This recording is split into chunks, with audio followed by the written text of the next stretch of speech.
今日輪到賀年食品篇嘅蘿蔔糕啦。首先我哋就需要蘿蔔7斤、蝦米半碗、臘腸4條、臘肉2條。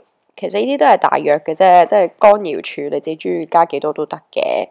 跟住就要呢個粘米粉啦、燉麵粉啦，同埋黃糖1片、胡椒粉少少、紅葱頭4個、蠔油2至3湯匙、薑2至3片。首先我哋就浸咗啲乾瑤柱同埋蝦米先，再攞佢哋去蒸，蒸大約15至20分鐘。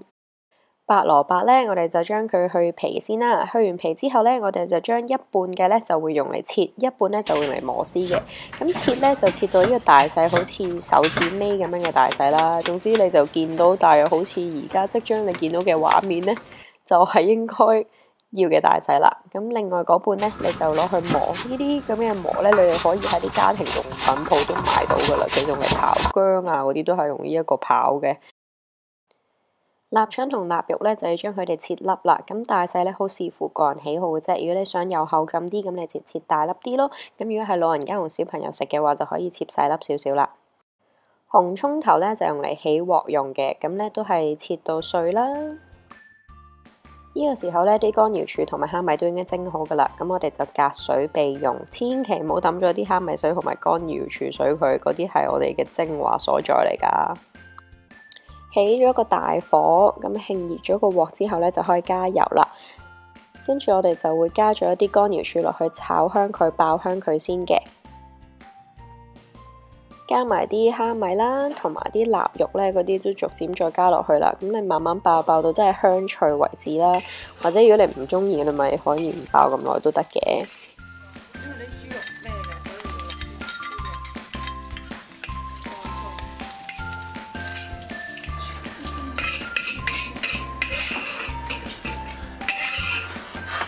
喺煮啲白蘿蔔之前呢，因為啲白蘿蔔都比較上寒涼嘅，咁所以呢就會炒2片薑先，跟住我哋就會加1杯頭先我哋儲起咗嘅蝦米水、乾瑤柱水嗰啲啦，再加片黃糖落去煮嘅。咁煮到啲黃糖都溶晒，已經冇晒嘅時候呢，就講俾你聽係 OK 啦，而家可以起啦。咁呢個時候見到媽媽呢，就拎翻嗰幾塊薑出嚟，因為你唔會食到個蘿蔔糕無啦有啲薑喺度噶嘛。溝粉嘅時候啦，溝粉呢，我哋就要1杯嘅燉麵粉。為咗令啲粉更加幼細呢，我哋就會攞個筲箕篩一篩啲粉先嘅。粘米粉嘅份量就啱啱相反嘅，我哋係不走1杯，注意係不走1杯嘅粉。咁跟住，其餘個包嘅粘米粉呢，就會篩埋落去頭先嗰啲粉度呢，就溝成粉漿。啲蘿蔔咧都煮到咁上下啦，呢個時候咧我哋就一定要熄火啦，因為咧喺溝粉之前一定要熄火，如果唔係就會煮熟咗底糕噶啦。跟住我哋就可以加蠔油啦，同埋胡椒粉調味嘅。加完調味料之後咧，就係篩粉嘅時候啦。咁我哋就會逐漸篩啲粉落去頭先我哋啲蘿蔔度啦。咁其實呢個方法咧就比較上嘥時間。同埋咧就比較上容易做得唔勻循嘅，一個人做咧就比較上有難度，所以咧你哋就可以溝咗啲粉先，跟住之後先倒落啲蘿蔔度，就會比較上容易。咁點樣咧？就係將頭先嗰啲蝦米水咧，就唔好撈落啲蘿蔔度，就撈落啲粉度，即係啲粘米粉同燉麵粉度。咁開咗個漿之後，就倒落啲蘿蔔度，咁就 OK 噶啦。不過其實1杯蝦米水咧都未必夠嘅，咁所以咧大家就要預翻個份量啦。你就可以睇翻媽咪嘅解說。你落晒啲粉嘅時候咧，個結度就要咁樣啦。太結咯，因為太結咧，即係一劈咁樣就。因為蘿蔔咧就會出水嘅，咁但係咧我哋嗰啲蘿蔔就出得唔夠水，去令到佢即係比較上結啊，所以我哋就加咗少少清雞湯嘅。咁你就真係要視乎翻你自己個蘿蔔咯。差都 OK 嘅，而家都腍啲咯，睇得出。係啦。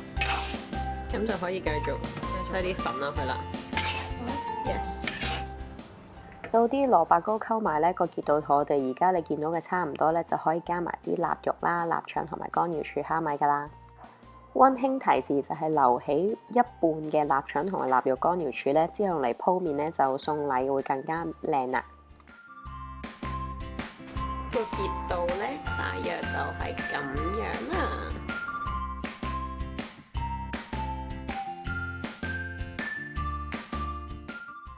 分好晒落啲兜兜度呢，就可以加埋啲乾瑤柱同埋蝦米用嚟鋪面啦。跟住就蒸大約9個字至1個鐘，都好視乎你嘅蒸爐嘅大細啦。自家製蘿蔔糕就完成啦〜